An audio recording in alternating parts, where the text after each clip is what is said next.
장모님? 갑자기 어떻게? 민혁의 얼굴에 당황스러운 표정이 스쳤습니다. 민혁아, 서연이 좀 보러 왔다. 병원이 어디냐? 아, 그게 아직 의사 선생님이 면회를 허락하지 않으셔서요. 감염 위험 때문에 당분간은 저만 들어갈 수 있다고 하네요. 그럼 민혁이 너는 어떻게 들어가는 거니? 너도 사람인데 감염 위험이 있는 건 마찬가지 아니냐? 그건 새벽 5시 이정숙은 침대에서 일어나 창밖을 바라봤습니다. 가을비가 조용히 내리고 있었죠. 70평생을 살아오면서 이렇게 마음이 무거운 적이 또 있었나 싶었습니다. 시장 반찬 가게를 운영하며 홀로 딸 하나 키워낸 세월이 주마등처럼 스쳐 지나갔어요. 서연이가 결혼한 지도 벌써 3년이 지났습니다. 처음엔 일주일에 한 번씩 전화하던 딸아이가 한 달에 한 번, 그러더니 몇 달에 한 번으로 연락이 뜸해졌죠. 정숙은 딸의 마음을 이해하려 노력했습니다. 새 가정을 꾸리느라 바쁘겠거니 시댁 눈치도 봐야 할 테고 그럴 수 있다고 스스로를 달래왔어요. 그런데 일주일 전 정숙의 세상이 무너져 내렸습니다. 사위 민혁에게서 걸려온 전화 한 통 때문이었죠. 장모님, 서연이가 교통사고를 당했습니다. 지금 중환자실에 있어요. 정숙은 즉시 병원으로 달려가겠다고 했지만 민혁은 아직 면회가 어렵다며 만류했습니다. 의사 선생님이 당분간은 가족만 볼 수 있다고 하네요. 조금만 기다려주세요. 기다렸습니다. 하루, 이틀, 사흘이 지나도 민혁은 아직 안 된다는 말만 반복했어요. 정숙은 밤잠을 이루지 못했습니다. 딸의 얼굴이 자꾸만 떠올랐죠. 어릴 적 열이 날 때마다 끙끙 앓던 모습, 대학 입시에 떨어져 울던 모습, 그리고 결혼식 날 환하게 웃던 모습까지. 정숙은 매일 시장을 나가면서도 마음이 허공에 떠 있는 것 같았습니다. 단골 손님들이 어머니, 요즘 안색이 안 좋아 보여요라고 걱정할 때마다 억지로 웃어 보였죠. 괜찮습니다. 나이가 들어서 그런가 봐요. 하지만 속마음은 타들어가고 있었어요. 어젯밤 정숙은 결심했습니다. 더 이상 기다릴 수 없다고요. 민혁이 뭐라고 하든 딸을 보러 가야겠다고 마음먹었어요. 그래서 이른 아침부터 준비를 시작했습니다. 서연이가 어릴 때 좋아하던 들꽃을 꺾어왔죠. 개망초와 코스모스 몇 송이였습니다. 서연아, 엄마가 간다. 정숙은 꽃을 손에 쥐고 중얼거렸어요. 내가 아프다는데 엄마가 어떻게 가만히 있겠니? 버스 정류장에서 기다리면서도 정숙의 마음은 복잡했습니다. 사위가 싫어할 게 뻔했지만 그래도 가야 했어요. 모성이라는 건 그런 거니까요. 자식이 아프면 무엇이든 할 수 있고 어디든 갈 수 있는 것이죠. 버스 안에서 정숙은 창밖 풍경을 바라봤습니다. 가을이 깊어가고 있었어요. 나뭇잎들이 하나둘 떨어지고 있었죠. 문득 서연이와 함께 단풍 구경을 갔던 기억이 떠올랐습니다. 엄마, 나뭇잎이 떨어지는 게 슬퍼요라고 하던 서연이의 목소리가 귓가에 맴돌았어요. 괜찮다, 서연아. 나뭇잎은 떨어져도 다시 봄이 오면 새 잎이 나니까. 그때 정숙이 딸에게 해줬던 말이었습니다. 지금도 그 말을 믿고 싶었어요. 서연이가 다시 건강해질 거라고, 다시 웃는 얼굴을 볼 수 있을 거라고 믿고 싶었습니다. 드디어 딸의 집 앞에 도착했습니다. 정숙은 들꽃을 꼭 쥐고 아파트 현관을 올라갔어요. 계단 하나하나 오를 때마다 가슴이 두근거렸습니다. 곧 딸을 볼 수 있을 거라는 기대감과 동시에 알 수 없는 불안감이 엇갈렸죠. 서연아, 엄마 왔다. 정숙은 작은 목소리로 혼잣말을 했습니다.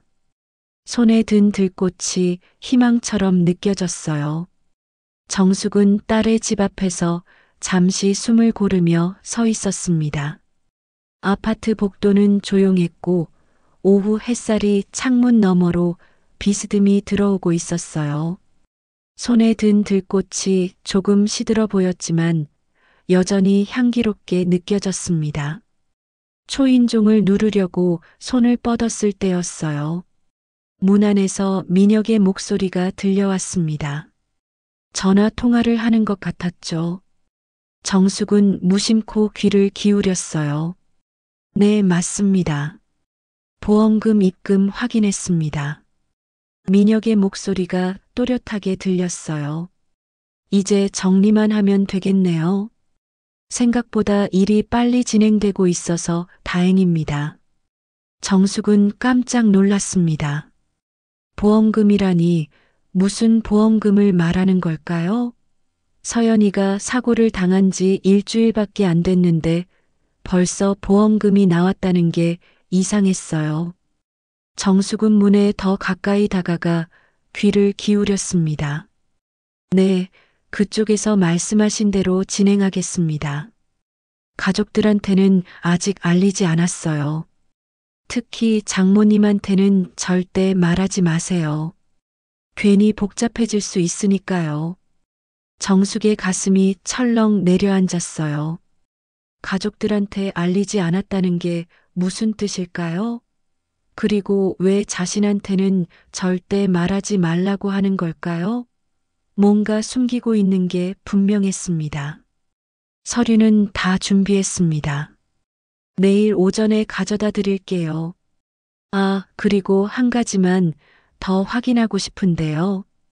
혹시 중간에 문제가 생길 가능성은 없겠죠? 민혁의 목소리에 불안감이 섞여 있었어요. 정숙은 점점 더 이상한 기분이 들었습니다. 딸이 사고로 중환자실에 있다고 했는데 왜 이런 대화를 하고 있는 걸까요? 네, 알겠습니다. 그럼 예정대로 진행하겠습니다. 다시 한번 말씀드리지만 이 일은 절대 비밀로 해주세요. 특히 본인 가족들한테는 절대로요. 정숙은 손에서 들꽃이 떨어지는 것도 모르고 서 있었어요. 마음이 급격히 어두워졌습니다. 민혁이 말하는 본인이 서연이를 가리키는 게 분명했거든요. 그런데 왜 딸의 가족들에게 비밀로 해야 하는 걸까요? 아, 그리고 장례식장 예약도 취소하지 마세요. 혹시 모르니까 그대로 두고요. 만약에 생각보다 일찍 끝나면 바로 진행할 수 있게 말이에요. 장례식장이라는 말에 정숙은 온몸이 얼어붙었습니다. 장례식장 예약이라니 이게 대체 무슨 말입니까? 서연이가 아직 살아있다고 했는데 왜 장례식장 예약을 해놨다는 걸까요? 정숙은 다리에 힘이 빠져 벽에 기대서야 했어요. 머리가 핑핑 돌았습니다. 뭔가 끔찍한 일이 벌어지고 있다는 걸 직감했죠. 민혁이 자신을 속이고 있었던 거예요. 네, 그럼 내일 뵙겠습니다. 수고하세요. 전화가 끊어지는 소리가 들렸어요. 정숙은 급하게 몸을 숨겼습니다. 민혁이 문을 열고 나올까봐 두려워서였죠. 하지만 집안은 다시 조용해졌어요. 정숙은 바닥에 떨어진 들꽃을 주워들었습니다. 꽃잎이 몇 개 떨어져 나갔지만 여전히 예쁘게 보였어요. 하지만 정숙의 마음은 꽃과 달리 산산조각이 나고 있었습니다. 서연아, 대체 무슨 일이 벌어지고 있는 거니?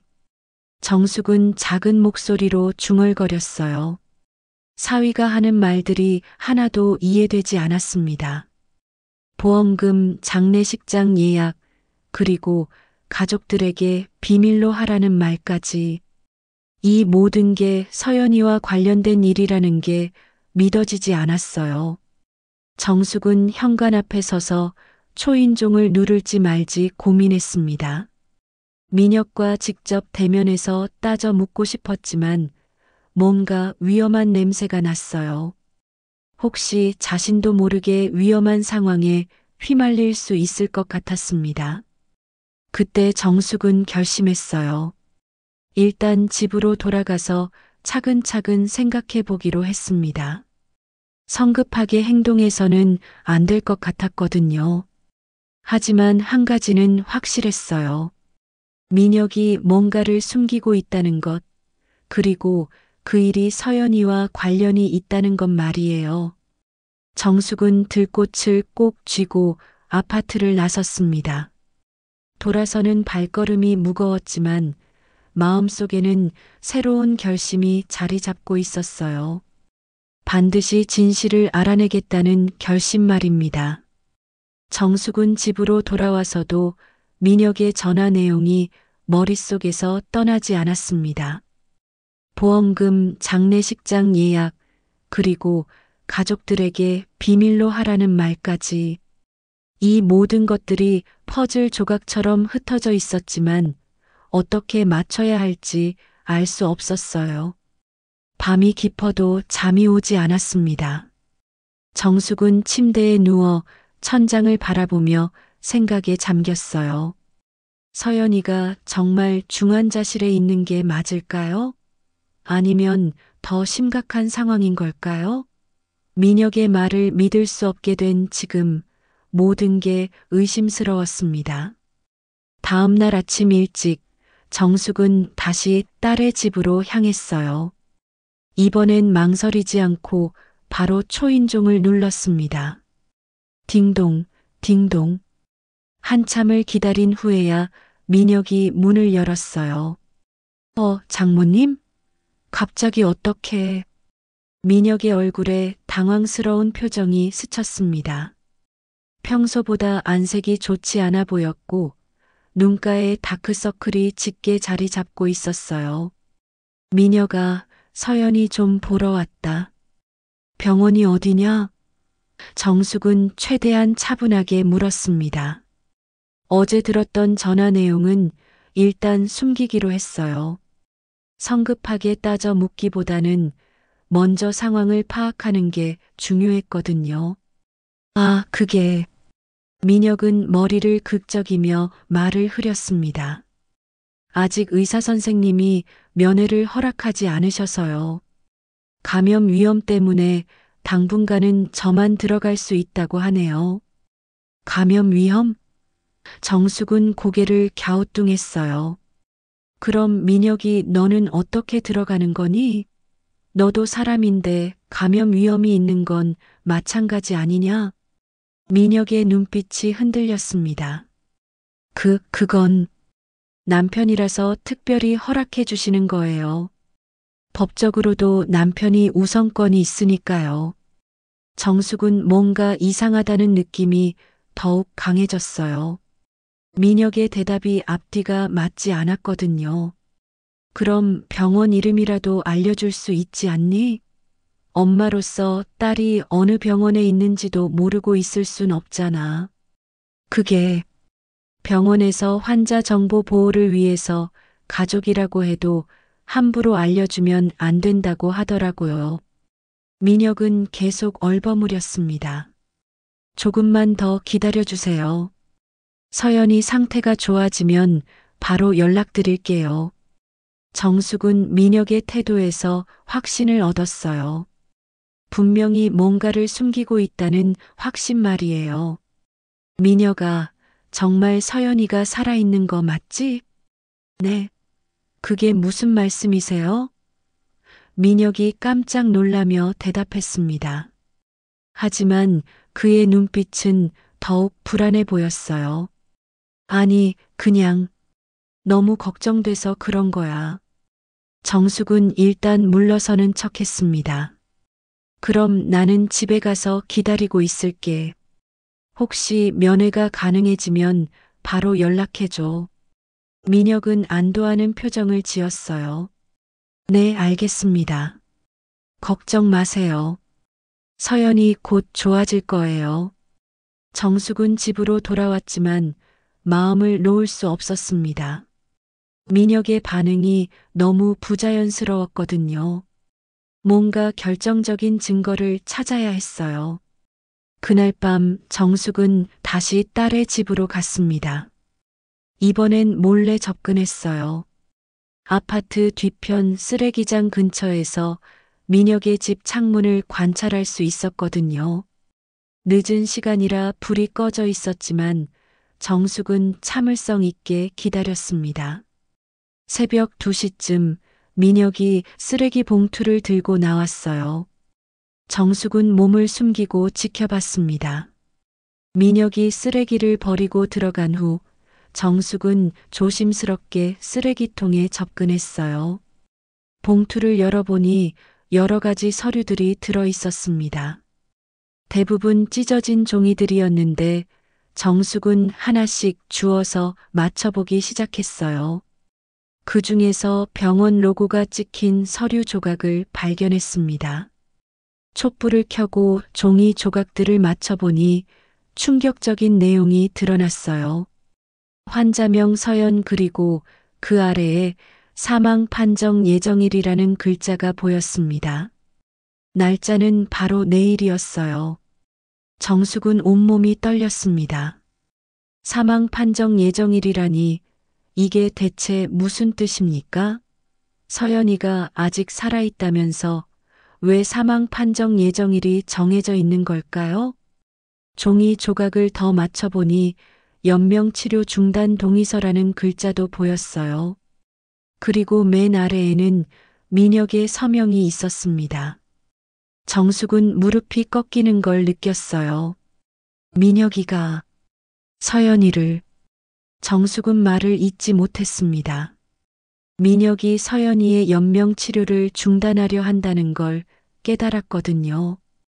그것도 서연이의 친정 가족들에게는 알리지도 않고 말이에요. 정숙은 종이 조각들을 조심스럽게 모았습니다. 이건 중요한 증거였어요. 서연이를 구하기 위해서는 이 증거가 필요했습니다. 집으로 돌아온 정숙은 밤새 잠들지 못했어요. 민혁이 어떤 이유에서든 서연이를 죽음으로 내몰고 있다는 사실이 믿어지지 않았습니다. 하지만 증거는 명확했어요. 내일이면 서연이에게 끔찍한 일이 벌어질 수도 있었습니다. 절대 그럴 순 없어. 내가 막아야 해. 정숙은 주먹을 불끈 쥐며 다짐했습니다. 정숙은 새벽부터 일어나 찢어진 서류 조각들을 다시 한번 꼼꼼히 살펴봤습니다. 촛불 아래에서 맞춰본 내용들이 악몽이었으면 좋겠다고 생각했지만 현실이었어요. 사망 판정 예정일이라는 글자가 선명하게 보였고 그 날짜는 바로 오늘이었습니다. 정숙은 더 많은 증거를 찾아야 한다고 생각했어요. 민혁이 정말로 서연이에게 해를 끼치려 한다면 분명히 다른 증거들도 있을 거라고 확신했거든요. 그래서 다시 딸의 집으로 향했습니다. 이번에는 다른 방법을 써보기로 했어요.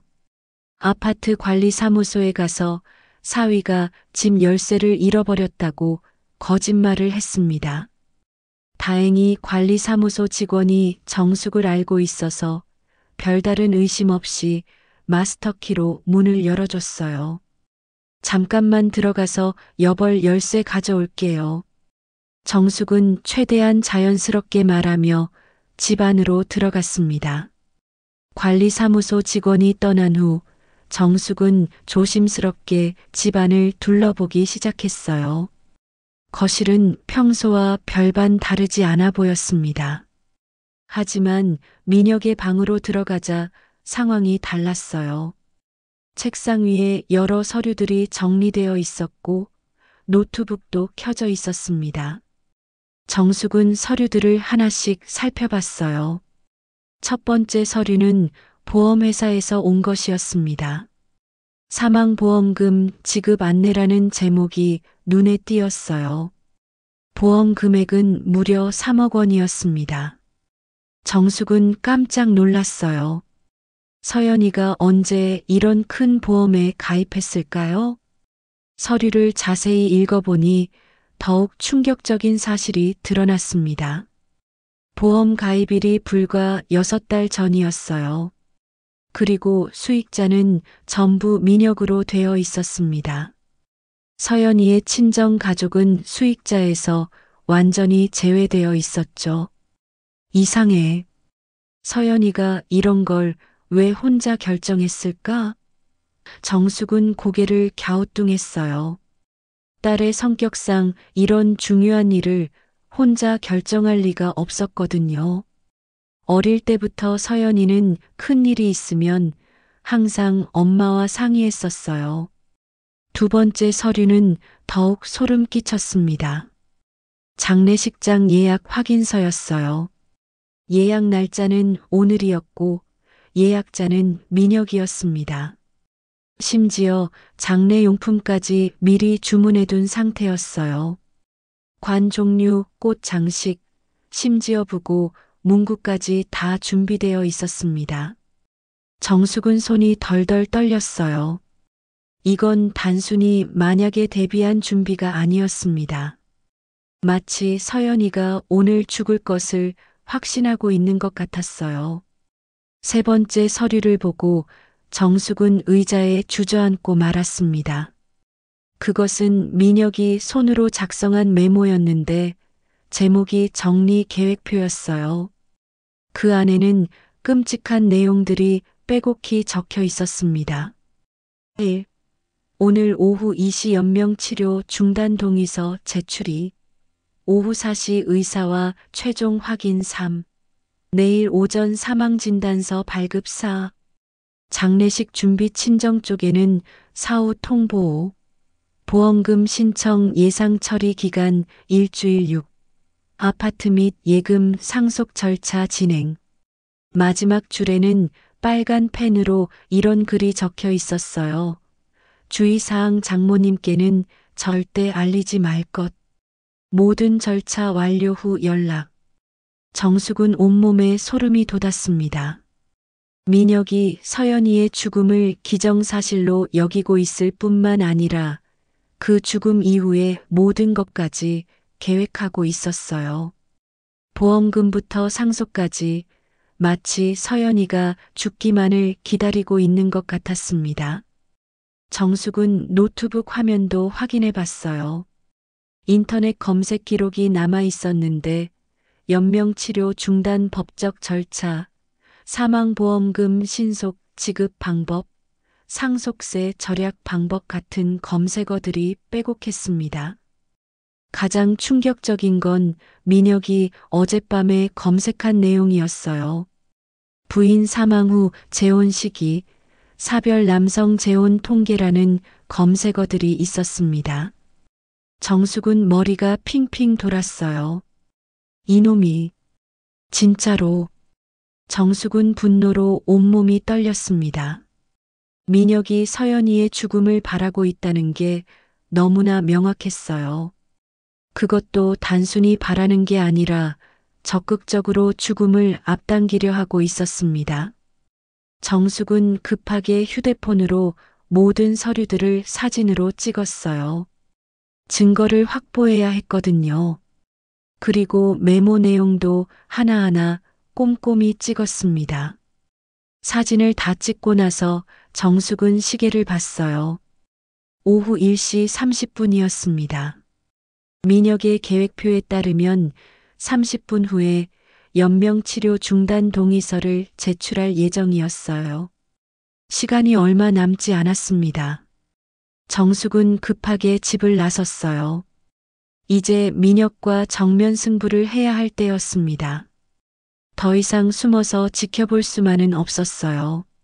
서연이의 생명이 위태로운 상황이었거든요. 서연아, 엄마가 반드시 너를 지켜줄게. 정숙은 주먹을 꽉 쥐며 다짐했습니다. 아직 늦지 않았어요. 민혁의 계획을 막을 수 있다면 서연이를 구할 수 있을 거라고 믿었습니다. 하지만 정숙은 혼자서는 이 일을 해결할 수 없다는 것도 알았어요. 도움이 필요했습니다. 그래서 가장 먼저 떠오른 사람에게 전화를 걸었어요. 오래전부터 알고 지낸 변호사 선생님이었습니다. 여보세요, 김 변호사님? 저 이정숙입니다. 급한 일이 있어서 연락드렸는데요. 김 변호사는 정숙의 다급한 목소리를 듣고 즉시 만나자고 했습니다. 30분 후 변호사 사무실에서 만난 정숙은 손에 든 사진들을 보여주며 상황을 설명했어요. 김 변호사는 사진들을 하나씩 살펴보더니 심각한 표정을 지었습니다. 이정숙 씨, 이건 정말 심각한 문제네요. 환자 본인의 동의 없이 연명 치료를 중단하는 건 법적으로도 큰 문제가 될 수 있어요. 김 변호사는 안경을 벗고 이마를 문질렀습니다. 그런데 가장 중요한 건 서연 씨가 정말 어느 병원에 있는지 확인하는 거예요. 그래서 제가 선생님께 부탁드리고 싶은 게 바로 그겁니다. 정숙은 간절한 눈빛으로 말했어요. 민혁이는 병원 이름도 알려주지 않거든요. 변호사 선생님이라면 방법이 있지 않을까요? 김 변호사는 잠시 생각하더니 고개를 끄덕였습니다. 응급실 이송 기록을 조회해 볼 수 있어요. 교통사고라면 119 출동 기록이 있을 테니까요. 시간이 좀 걸리겠지만 오늘 안에는 찾을 수 있을 거예요. 정숙은 안도의 한숨을 쉬었어요. 드디어 희망이 보이는 것 같았습니다. 하지만 김 변호사의 다음 말이 정숙을 다시 긴장시켰어요. 다만 한 가지 문제가 있어요. 민혁 씨가 합법적인 배우자라면 의료진은 그의 결정을 우선시할 가능성이 높아요. 우리가 개입하려면 명확한 증거가 필요합니다. 3시간 후 김 변호사에게서 전화가 왔습니다. 찾았어요. 서연 씨는 시립대학병원 지하 2층 특수병동에 있습니다. 그런데 이상한 점이 있어요. 일반 중환자실이 아니라 특수병동에 있다는 거예요.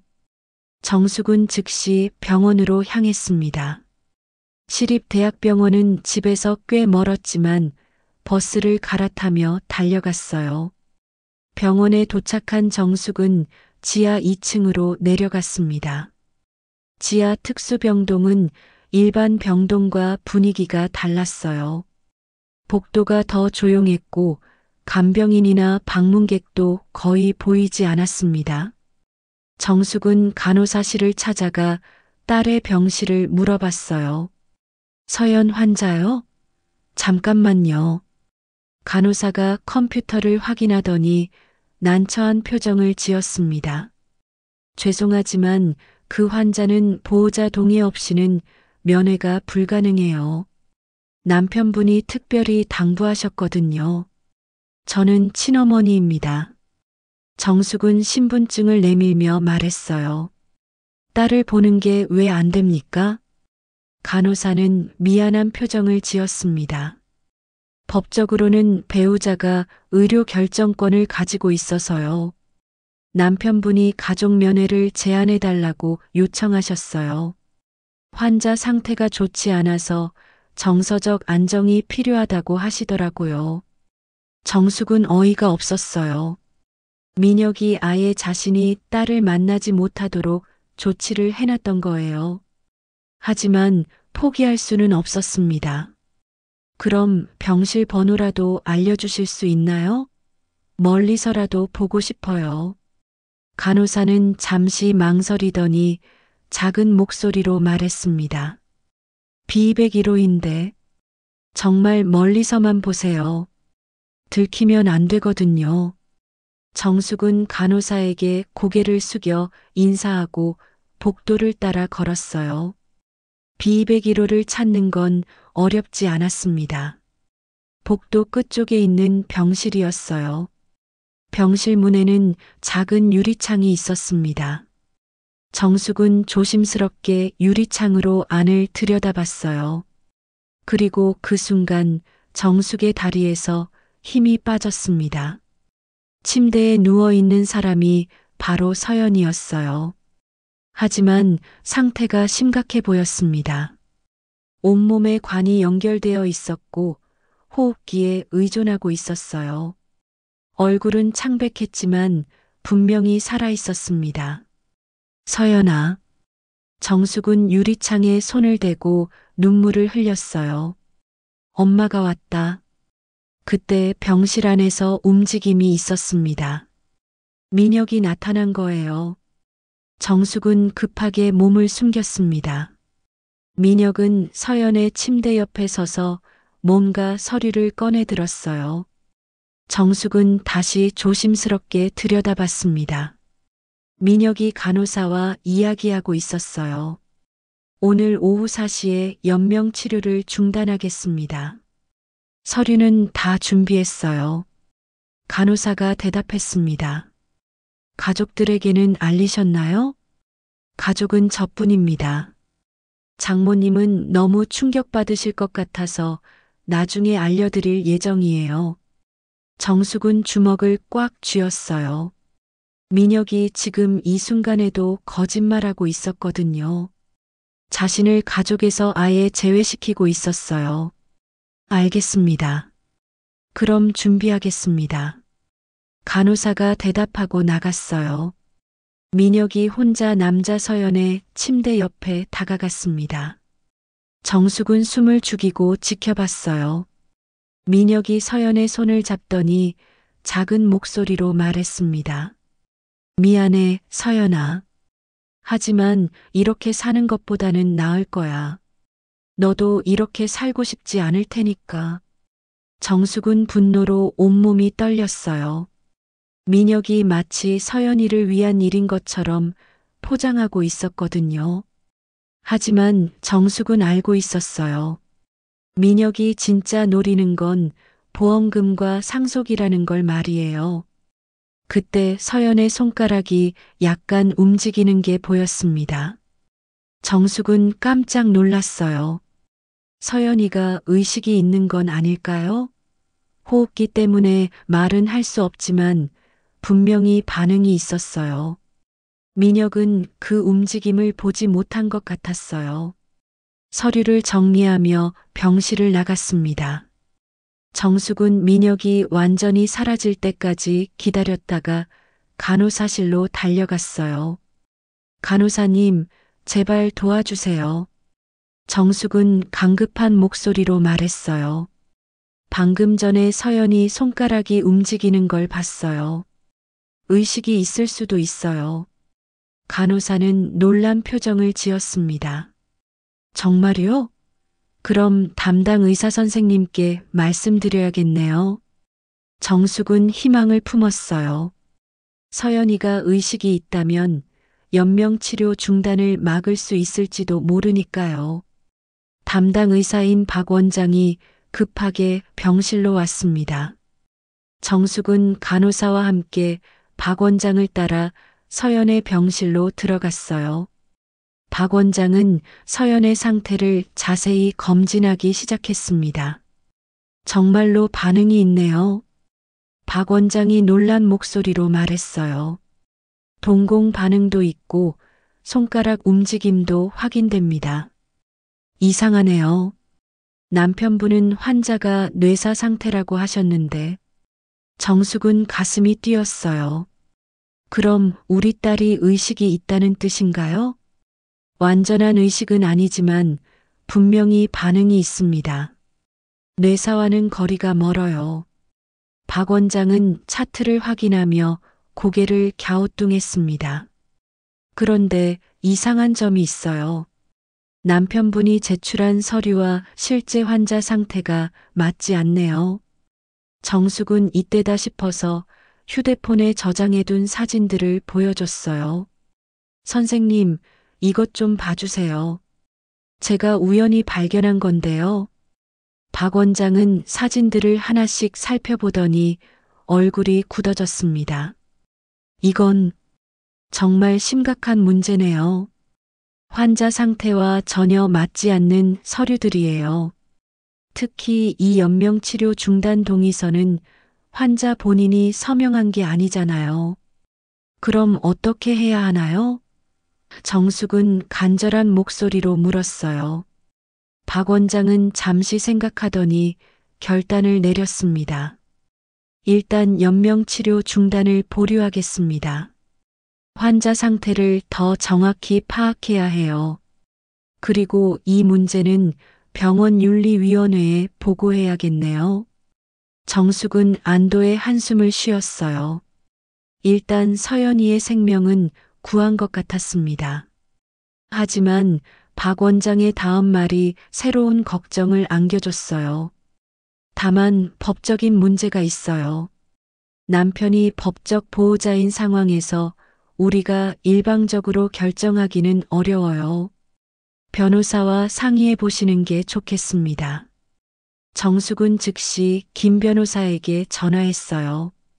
상황을 설명하자 김 변호사는 즉시 병원으로 오겠다고 했습니다. 1시간 후 김 변호사가 도착했고 박 원장과 긴급 회의를 가졌어요. 법적으로 이정숙 씨가 딸의 보호자 권한을 되찾으려면 가처분 신청을 해야 합니다. 김 변호사가 설명했어요. 민혁 씨가 환자에게 해를 끼치려 한다는 증거가 있으니 가능할 거예요. 얼마나 걸리나요? 정숙이 물었습니다. 빠르면 내일, 늦어도 모레까지는 결과가 나올 거예요. 다만 그 사이에 민혁 씨가 다른 수를 쓸 가능성이 있어요. 박 원장이 덧붙였습니다. 병원에서는 최대한 협조하겠습니다. 환자 상태를 정확히 기록해두고 의료진들에게도 상황을 알려두겠어요. 그때 간호사가 급하게 달려왔어요. 선생님, 민혁 씨가 오고 있어요. 로비에서 목소리가 들려요. 정숙은 긴장했습니다. 민혁과 마주치면 모든 계획이 틀어질 수 있었어요. 김 변호사가 빠르게 판단했습니다. 이정숙 씨는 일단 피해 계세요. 저는 박 원장님과 함께 민혁 씨를 만나보겠습니다. 정숙은 복도 구석으로 숨었어요. 곧 민혁의 목소리가 들려왔습니다. 뭐라고요? 연명치료 중단을 보류했다고요? 민혁의 목소리에 당황스러움이 묻어났어요. 제가 합법적인 보호자인데 왜 그런 결정을 하셨습니까? 박 원장이 차분하게 대답했습니다. 환자 상태를 재검토한 결과 뇌사가 아닌 것으로 판명됐습니다. 의식 반응도 있고요. 그럴 리 없어요. 제가 매일 와서 봤는데 전혀 반응이 없었거든요. 민혁이 강하게 반박했어요. 김 변호사가 개입했습니다. 환자 어머니인 이정숙 씨가 환자의 반응을 목격했습니다. 그리고 몇 가지 의문스러운 점들이 있어서 법적 검토가 필요한 상황입니다. 민혁의 목소리가 높아졌어요. 무슨 의문스러운 점이요? 저는 합법적인 절차를 밟고 있는 거예요. 장모님이 감정적으로 대응하시는 것 같은데요. 그렇다면 왜 환자 어머니에게 병원 정보를 알려주지 않으셨습니까?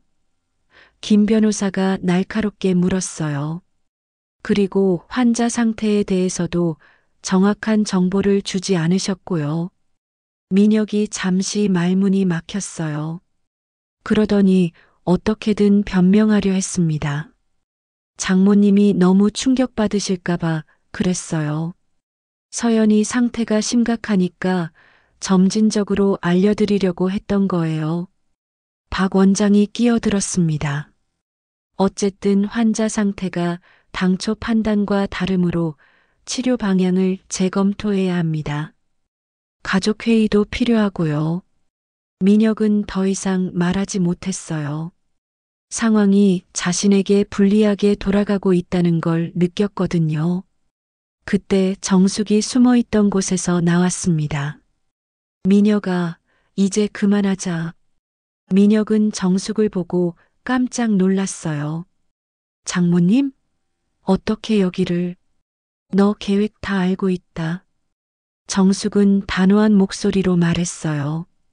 보험금, 장례식장 예약, 상속 계획까지 다 봤어. 민혁의 얼굴이 하얗게 질렸습니다. 그게 무슨 증거도 다 있어. 정숙은 휴대폰을 들어 보였어요. 내가 직접 쓴 계획표까지 사진으로 찍어뒀어. 김 변호사가 나섰습니다. 민혁 씨, 이제 법적 절차를 밟아야겠습니다. 환자에 대한 의료 결정권 박탈 신청을 할 예정입니다. 민혁은 당황해서 말을 더듬었어요. 잠깐만요. 오해예요. 저는 서연이를 위해서 정숙의 목소리에 분노가 실렸어요. 보험금 3억 원 받으려고 딸을 죽이려 한 게 서연이를 위해서라고? 민혁은 더 이상 변명할 수 없었어요. 모든 게 드러났거든요. 결국 고개를 떨구고 말았습니다. 정숙은 서연의 병실로 들어가 딸의 손을 잡았어요. 서연아, 엄마가 늦었다. 미안해. 이제 괜찮아. 엄마가 지켜줄 테니까. 서연의 손가락이 약간 움직였어요. 정숙은 그 작은 움직임에서 희망을 받습니다. 이틀 후 법원에서 가처분 신청 심리가 열렸습니다. 정숙은 김 변호사와 함께 법정에 앉아 있었고 건너편에는 민혁이 자신의 변호사와 함께 자리하고 있었어요. 정숙의 가슴은 두근거렸습니다. 오늘 결과에 따라 서연이의 운명이 결정될 거였거든요. 판사가 서류를 검토하며 말했습니다. 신청인 측에서 제출한 증거들을 살펴보니 상당히 심각한 내용이네요. 피신청인이 환자의 동의 없이 연명치료 중단을 시도했다는 주장인데 이에 대해 어떻게 생각하십니까? 민혁의 변호사가 일어섰어요. 재판장님, 저희 의뢰인은 환자인 부인을 위한 최선의 선택을 하려 했을 뿐입니다. 환자가 식물인간 상태에서 고통받는 것을 더 이상 지켜볼 수 없었던 거죠. 김 변호사가 반박했습니다. 하지만 의료진 소견에 따르면 환자는 뇌사 상태가 아닙니다. 의식 반응도 있고요. 더욱이 피신청인이 환자 어머니에게 거짓 정보를 제공하며 면회를 막은 것은 명백한 권리 침해입니다. 그때 법정 문이 열리며 박 원장이 들어왔어요. 법원에서 의료진 증인으로 출석을 요청했던 거였습니다. 환자의 현재 상태는 어떻습니까? 판사가 물었어요. 박 원장이 답했습니다. 환자는 의식이 완전히 회복되지는 않았지만 분명한 반응을 보이고 있습니다. 손가락 움직임, 눈 깜빡임 등의 반응이 관찰되고 있어요. 적절한 치료를 받으면 회복 가능성도 있다고 판단됩니다. 민혁이 갑자기 일어섰어요. 그럴 리 없어요. 서연이는 사고 직후부터 의식불명이었고 의사들도 회복 가능성이 희박하다고 했거든요. 판사가 민혁을 제지했습니다. 정숙히 앉으십시오. 질서를 지켜주세요. 김 변호사가 추가 증거를 제출했어요. 재판장님, 피신청인이 작성한 계획표를 제출합니다. 여기에는 환자의 사망을 전제로 한 보험금 수령 계획과 상속 절차가 상세히 기록되어 있습니다. 판사가 서류를 받아보더니 눈썹을 찌푸렸어요. 이건 정말 충격적인 내용이네요. 환자가 살아있는 상황에서 이런 계획을 세웠다는 건가요? 그때 갑자기 법정에 소란이 일었습니다. 간호사 한 명이 급하게 들어와서 박 원장에게 뭔가를 귓속말했어요. 박 원장의 얼굴이 밝아졌습니다. 재판장님, 중요한 소식이 있습니다. 박 원장이 일어서며 말했어요. 방금 전 병원에서 연락이 왔는데 환자가 의식을 되찾았다고 합니다. 법정 안이 술렁거렸어요. 정숙은 너무 기뻐서 눈물이 났습니다. 정말요? 서연이가 깨어났다고요? 네, 완전히 깨어났습니다. 지금 말도 할 수 있는 상태라고 하네요. 민혁의 얼굴이 하얗게 질렸어요. 서연이가 깨어나면 모든 진실이 드러날 게 뻔했거든요. 판사가 결정을 내렸습니다.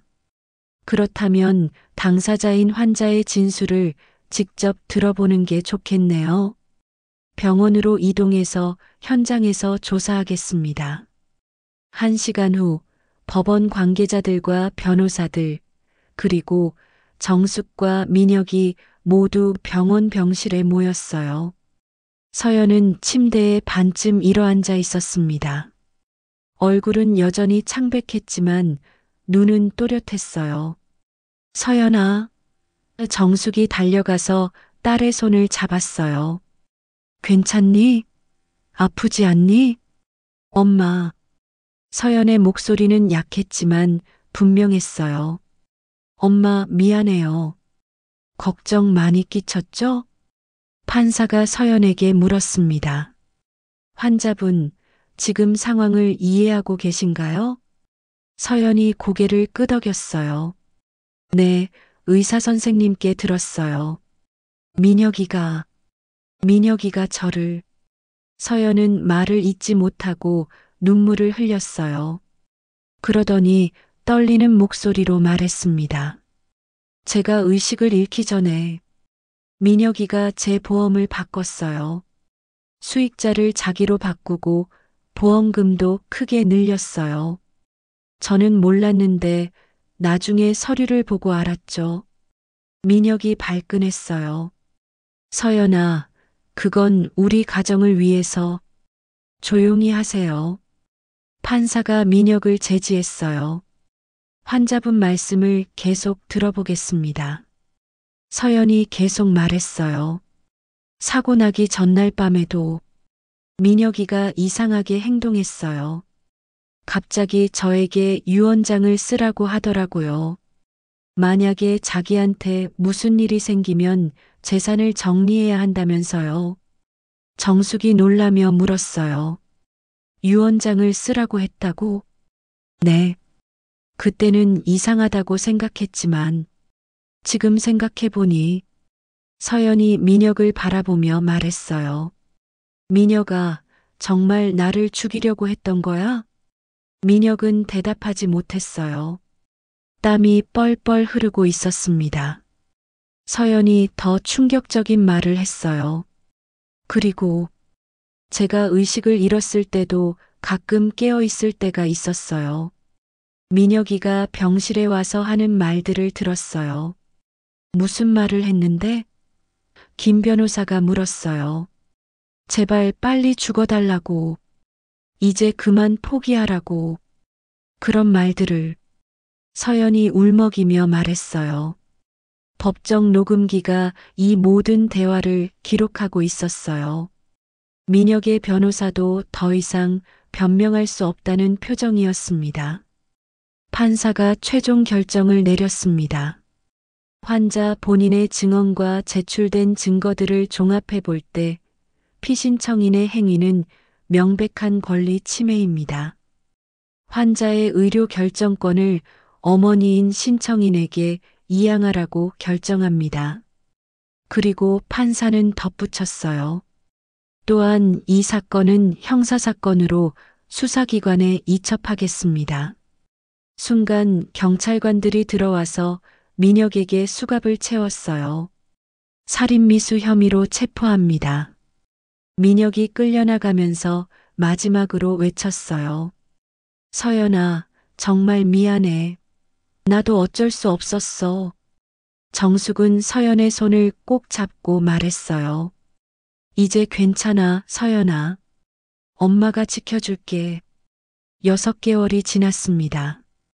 봄이 다시 돌아왔고 정숙의 집 마당에는 들꽃들이 예쁘게 피어나고 있었어요. 서연은 이제 완전히 회복되어 어머니와 함께 살고 있었습니다. 재활 치료를 꾸준히 받은 덕분에 걷는 것도 자연스러워졌고 예전의 밝은 모습을 되찾았어요. 엄마, 오늘 꽃이 더 많이 핀 것 같아요. 서연이 창가에서 마당을 바라보며 말했습니다. 햇살이 따뜻하게 비치고 있었고 바람에 흔들리는 코스모스가 아름다웠어요. 정숙은 딸 곁에 앉아 함께 창밖을 바라봤습니다. 그러게 말이야. 작년에 심은 씨앗들이 이렇게 예쁘게 피었네. 엄마가 심어주신 꽃들이에요. 엄마 덕분에 저도 다시 피어날 수 있었어요. 서연이 어머니의 손을 잡으며 말했어요. 그동안 많은 일들이 정리되었습니다. 민혁은 살인미수와 보험사기 혐의로 기소되어 5년형을 선고받았어요. 법정에서 그는 끝까지 자신의 잘못을 인정하지 않았지만 증거가 너무 명확했거든요. 특히 서연이 직접 법정에 서서 증언한 것이 결정적이었습니다. 보험회사에서는 민혁이 불법적으로 변경한 보험 내용을 원래대로 되돌렸어요. 서연 명의로 되어 있던 예금과 부동산도 모두 서연에게 돌아왔습니다. 민혁이 횡령한 금액까지 포함해서 상당한 재산이 회복되었어요. 엄마, 그때 엄마가 아니었다면 저는 정말. 서연이 말끝을 흐렸습니다. 정숙은 딸의 어깨를 토닥였어요. 그런 말하지 마. 엄마니까 당연히 해야 할 일이었어. 자식을 지키는 게 부모의 도리잖니. 하지만 저는 엄마를 의심하기도 했어요. 민혁이가 말하기를 엄마가 저희 결혼을 못마땅해 한다고 해서. 서연이 미안한 표정을 지었어요.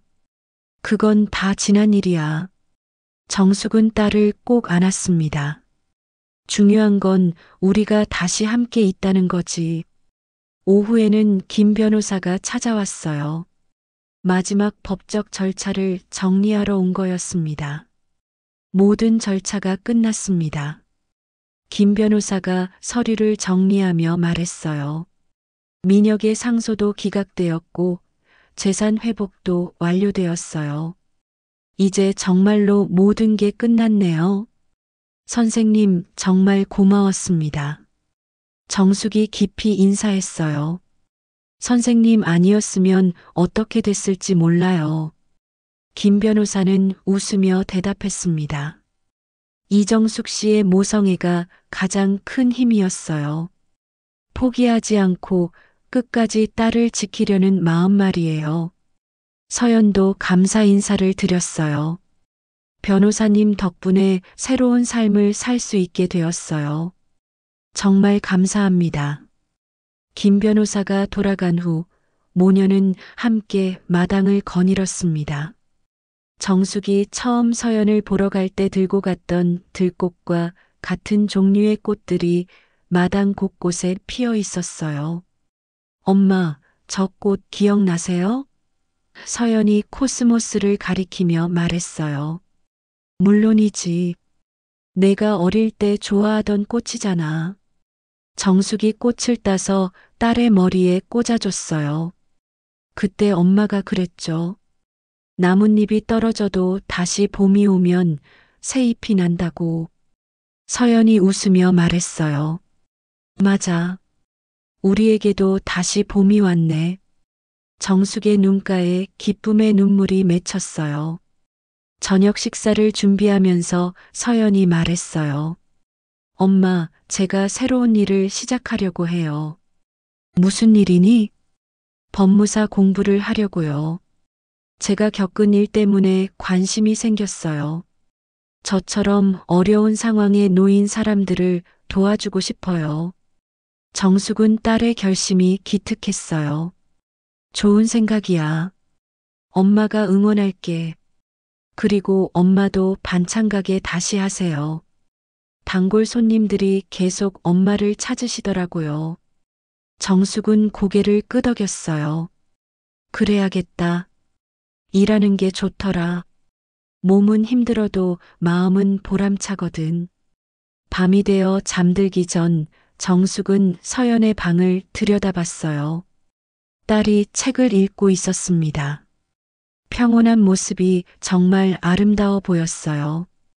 서연아, 늦었으니 이제 자라. 네, 엄마. 내일 같이 시장 나가요. 엄마 일 도와드릴게요.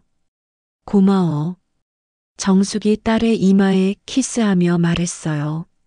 정숙은 자신의 방으로 돌아와 창밖을 바라봤습니다. 달빛이 마당의 들꽃들을 은은하게 비추고 있었어요. 6개월 전만 해도 이런 평화로운 일상을 꿈꿀 수 없었는데 이제는 모든 게 꿈만 같았습니다. 정말 다시 봄이 왔구나. 정숙은 혼잣말을 하며 웃었어요. 힘든 시간들이 있었지만 그 시간들이 있었기에 지금의 행복이 더욱 소중하게 느껴졌습니다. 무엇보다 딸과 함께 있다는 것, 그것이 정숙에게는 가장 큰 축복이었어요. 내일 아침이면 다시 새로운 하루가 시작될 것입니다. 정숙은 딸과 함께 시장에 나가 단골 손님들을 만날 예정이었어요. 서연은 법무사 공부를 위해 도서관에 갈 계획이었고요. 평범하지만 소중한 일상들이 이어질 것입니다. 그리고 그 일상 속에서 모녀는 더욱 단단한 유대감을 만들어 갈 거예요. 마당의 들꽃들이 바람에 살랑이며 내일을 맞이할 준비를 하고 있었습니다. 정숙과 서연의 새로운 봄도 그렇게 시작되고 있었어요.